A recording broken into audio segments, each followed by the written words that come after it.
life insurance is also used to help continue a business, right? With business continuation. So like if, let's say you're in a partnership with somebody else, 50-50, well, maybe if God forbid you pass away or something, you don't want maybe the spouse of that business partner who has no idea about anything that's going on, right, to then take over the business.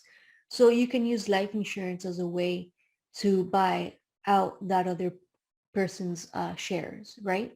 So there's a lot of interesting things with life insurance that can be used for business planning.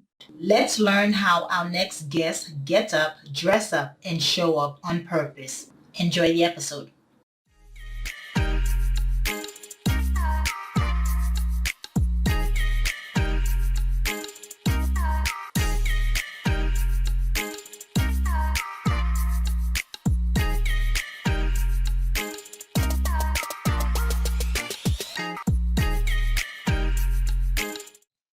Hello, morning enthusiasts. Welcome to the Best Morning Routine Ever podcast. I am your host, Dr. Lunid Adeko, and today I have an honor. I have the privilege of bringing on a special guest, Lorena Tomasini. Lorena is part of a mother-daughter duo, MALM, life and health insurance agency, helping individuals, families, and business owners like yourself to be financially prepared for get it the curveballs that life is going to throw at us at any given minute, right? So they are doing this from the pleasure of their home, and they can help remotely, essentially. So it is with joy. We're going to learn a lot more about her process and, of course, about her morning routine. So with no further ado, Lorena, welcome to the show. Dr. Lunid, thank you so much for having me on. Well, it's a pleasure. It is a pleasure. I know you are out in Miami area, but tell us a bit more about your journey. Sure. So yeah, born and raised here in Miami, which, as I was mentioning before, is very odd here. We got so many people coming here. But as far as my journey for work, it's pretty much all I've done since I was like 19, 20. I got my license, and I did study finance at FIU. That's my degree back there. Um, but during the time I decided, it was going to be something maybe part-time, working with my mom doing that. And then turns out I really enjoyed helping people and the opportunities that the insurance industry offered. So we used to do face-to-face, meaning that we would go and visit people in their houses or their place of business. And we also opened an office. And then around 2016, we decided to just do everything virtually. So that was a big change for us. And I think we were prepared more than most For COVID. in our industry for the pandemic and everything that ensued, right? So, Hmm. yeah. Hmm.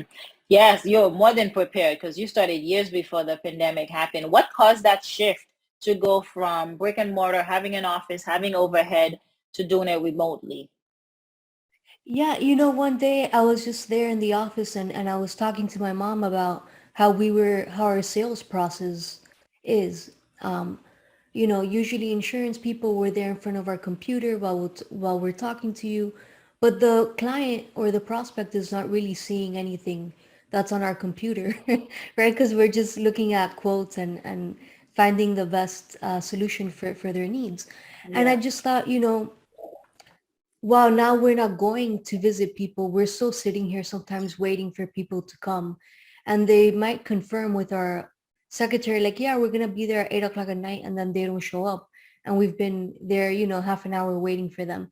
So I just thought, it's the same process. And now we can do it over the phone because a lot of insurance companies opened up for us to do like e-signature and to make it easier. So that also helped as well, right? When the companies themselves weren't requiring us to really be face to face with people.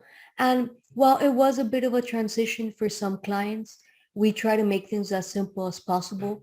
Even if they're not tech savvy, anybody can pick up the phone. So we try to do it as simple as possible. Yeah, and that's a different channel because now you have to walk them through virtually. the application process, right? The documents that they need, how to scan them Yeah. and bring them for you. Because I imagine with health insurance, you're probably also dealing with a older demographic. Correct me if I'm wrong. Yeah, so for health insurance, we work with both under 65, which is basically the Affordable Care Act or group plans, and then we also do Medicare, which is usually people 65 and over, or those younger than 65 that maybe have a disability and qualified for Medicare sooner, right? But definitely dealing with the senior market, it has to be something easy for them because it's also a lot of information that we're giving to them. But then, the signature process and all of that has to be also simple for them. So Hmm. there's been a lot of advances in technology that has allowed us to do that. Yeah, yeah, I bet. And for, I guess, with the younger population, how are they finding you? They find us usually through referrals from our own clients who just refer us to, oh, talk to my friend, talk to my cousin, right? That type of way. And of course, being on podcasts and things also help to spread the word.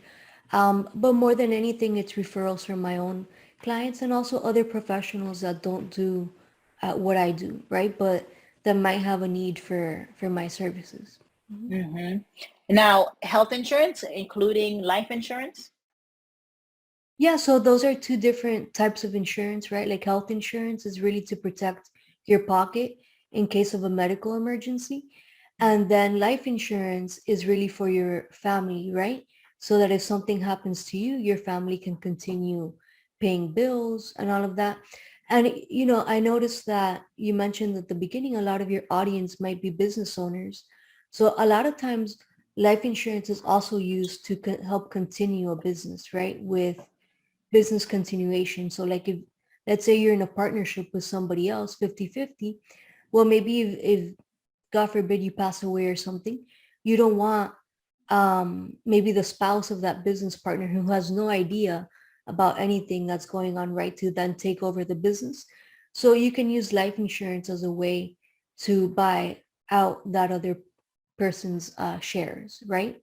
So there's a lot of interesting things with life insurance that can be used for business planning. Mhm.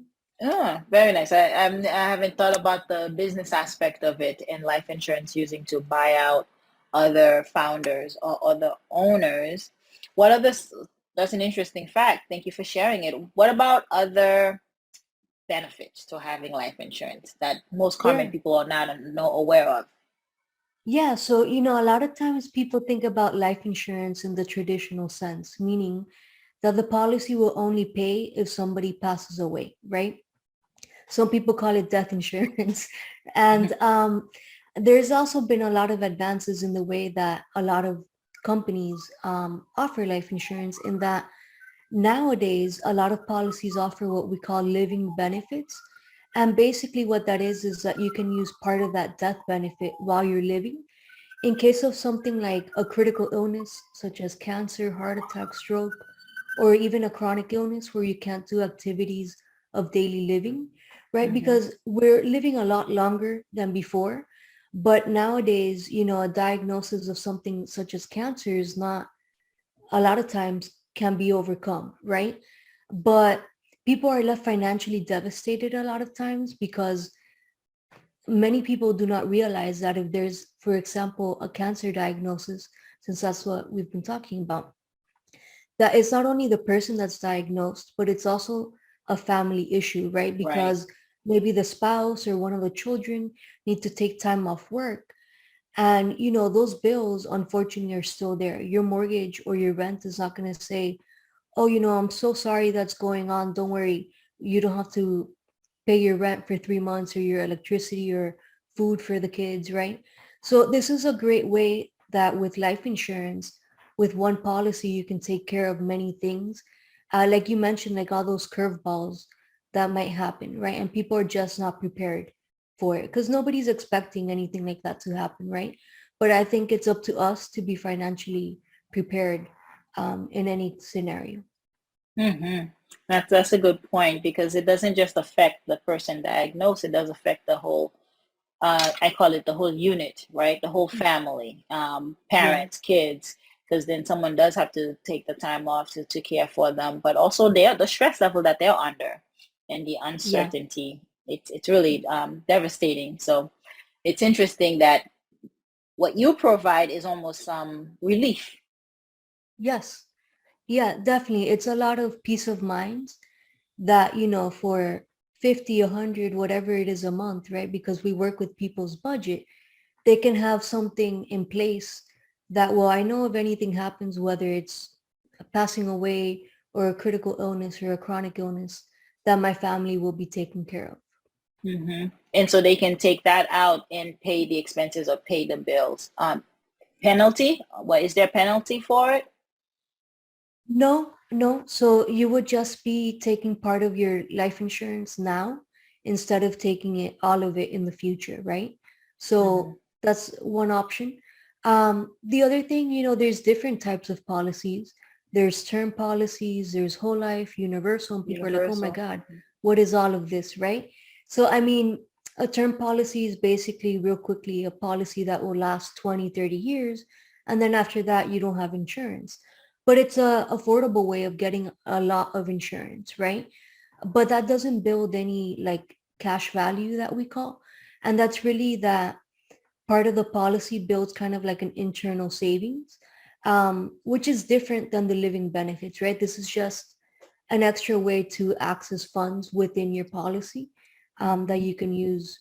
Some people do it for like to supplement their retirement or, things like that. So like I always say, it's best to speak with a professional about your needs, because Yeah. you might hear, other people on TV or in radio saying, oh, buy term and invest the difference. Well, unless you're a stockbroker or a financial planner and you know what you're investing into, um, that might not be the best solution for you. It all depends on what your needs are. Hmm. So that's term. Tell us a bit more about the whole life and the universal.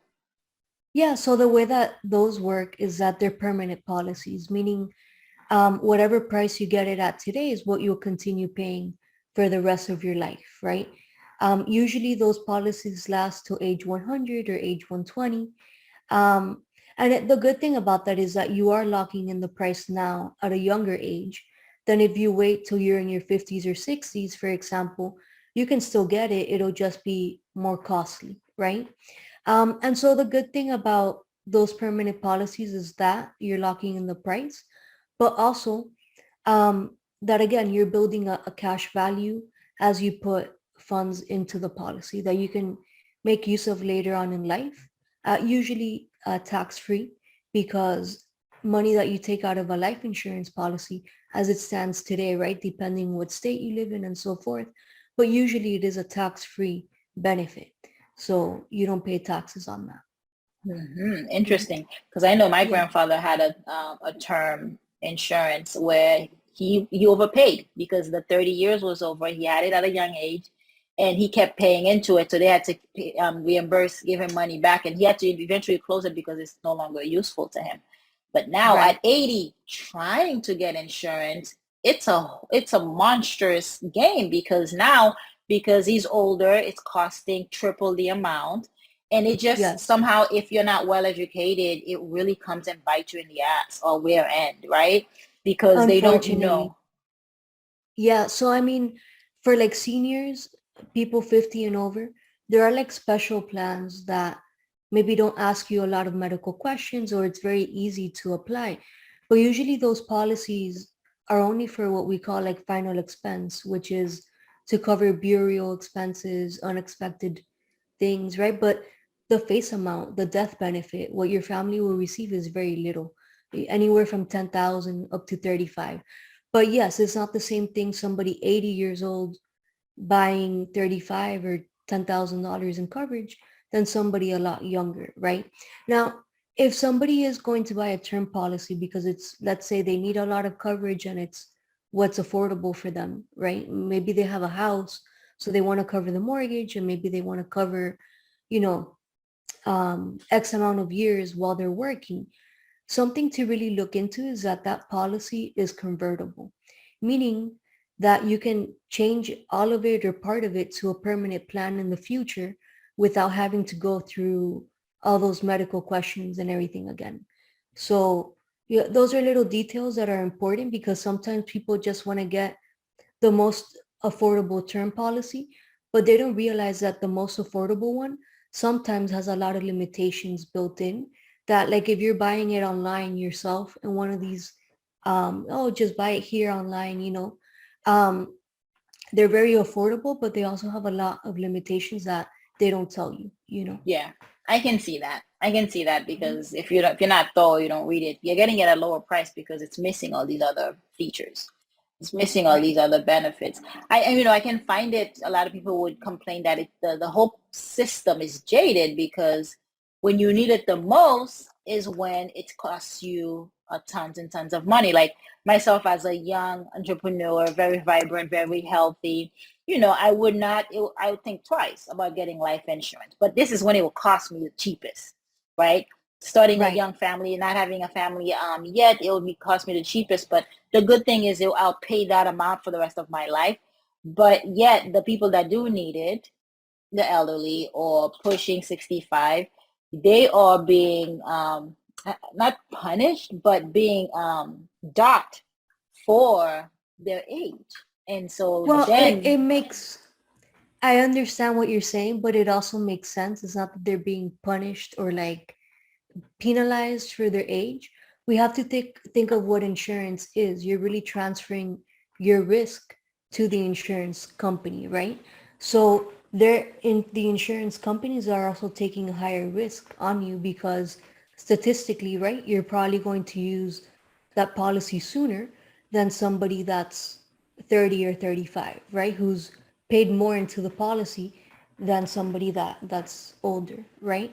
So it's just really thinking about those things. And it doesn't mean that if somebody's at a higher age that they still can't qualify for good rates, right? It just depends on their health, hmm, usually. yeah, how would Yeah. you compare that to car insurance? Because I feel the same Oh, way I about do car not do insurance. property and casualty because that is, for me, that's a disaster.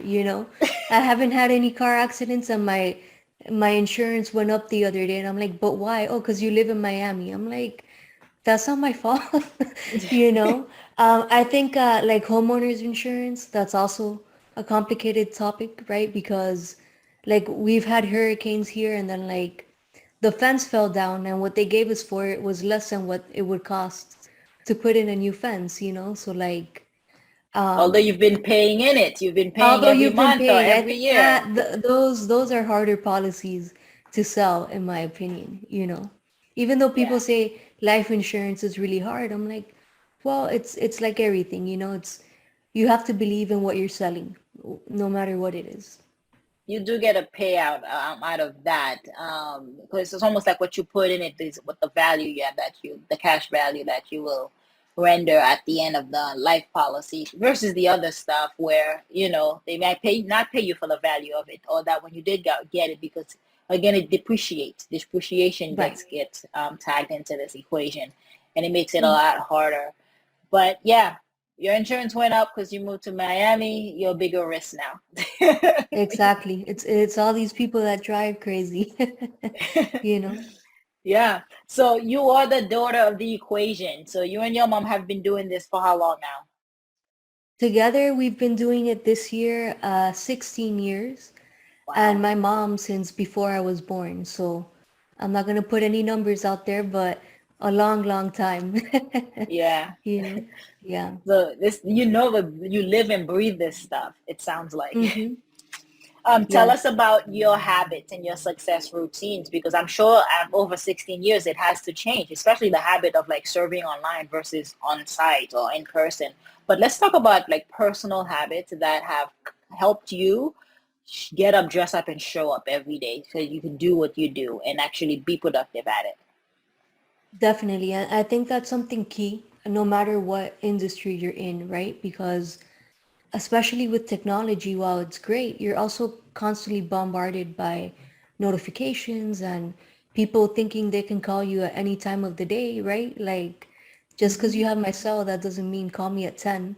like you know.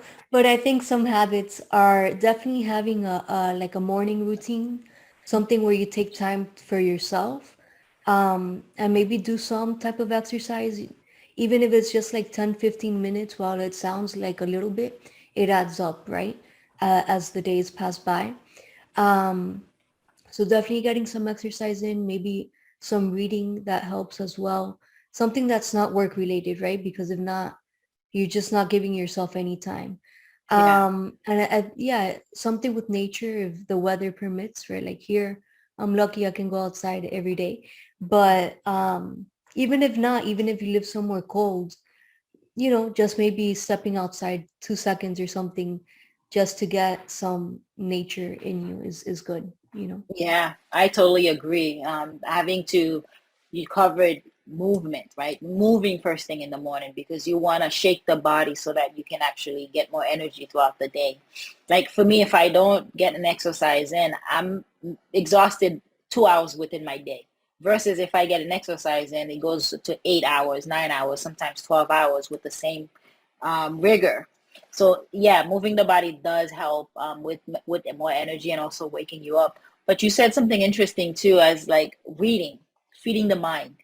You do it something for you, something not work related, but reading and consuming something because you got to feed your mind to stimulate your mind. And so reading a book either related to what you're doing for work, but or something that new that you want to learn, but it should not be work emails.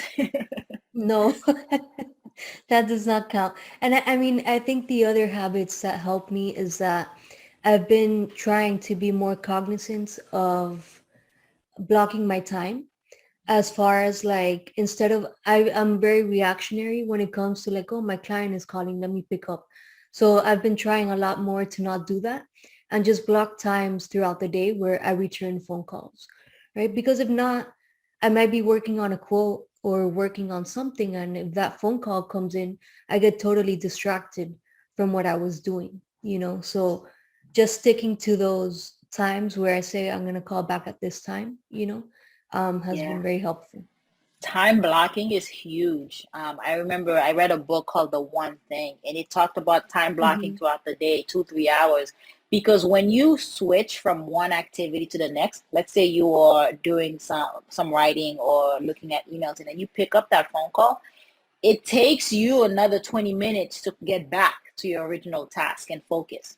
So that's time that could be lost because the people who are jumping from one task to the next, it takes you 20 minutes to 30 minutes to actually get in the zone again.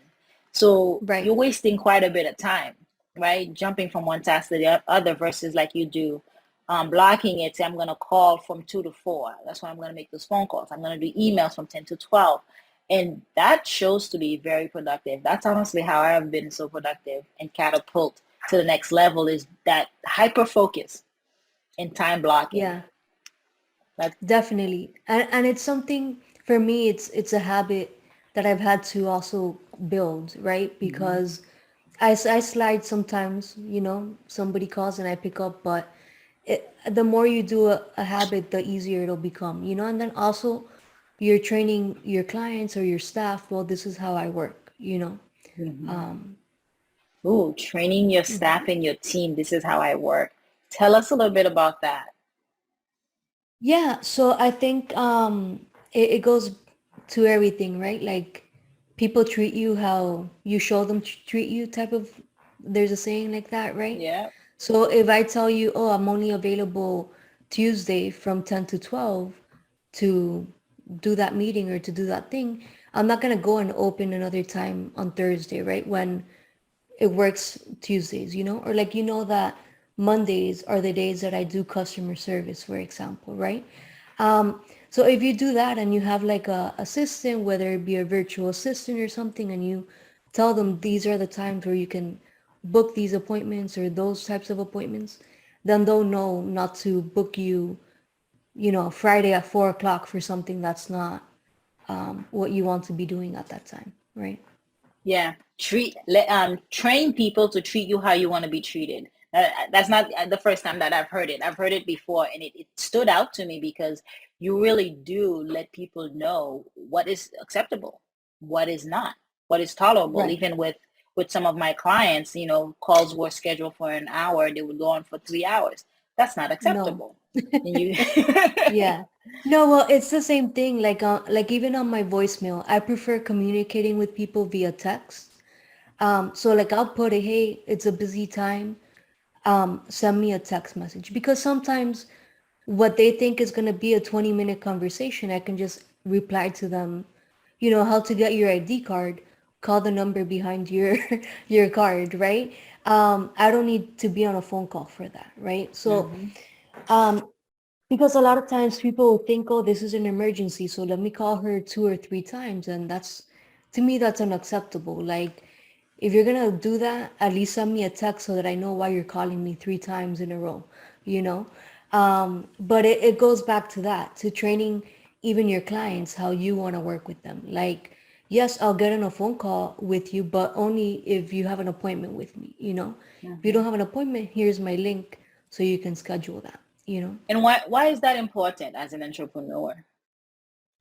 It's important because you waste a lot of time with phone calls, that could have been an email or could have been a text message, and that just gives you more time to do other things, right? Whether it's get back to a client or develop new business, right? But if you're spending all your time on meaningless phone calls, what's going to happen, as an example, right?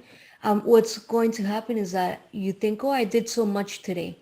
But if you take account of what you did that day, you really didn't do much, just put hmm out fires, right? Yeah. Or it's the same thing as people that spend all their time on webinars. And yes, it's important, be up to date in whatever is going on in your industry. But if you look at your calendar and all it is full of webinars, you're going to feel busy but not productive towards things that lead to actual stepping stones and more growth in your business. Yeah, the needle movers. Gotta learn to Mm-hmm. identify what those are and focus on them, because there's so many different things that's gonna pull your directions, right? Gonna pull Right. you in different directions. So you gotta be able to hone in and kind of focus on the needle movers, the things that are bringing in the sales, that are generating the leads, but also getting your product out there.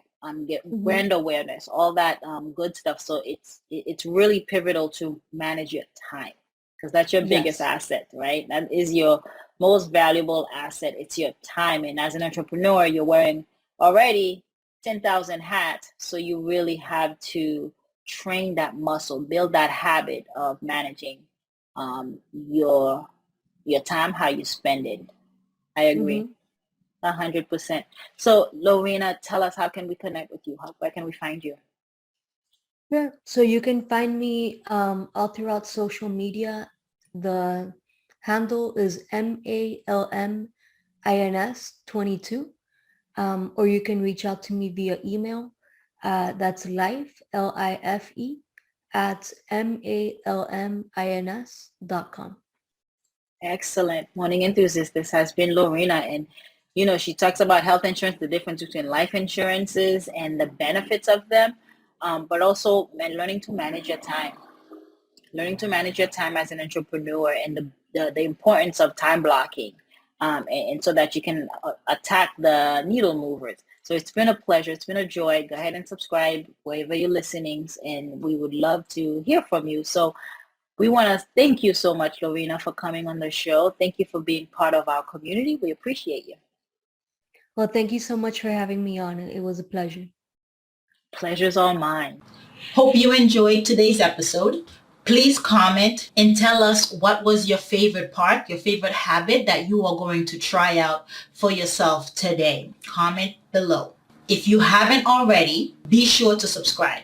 Until next time, I will see you at the top of your best morning routine ever. Stay blessed.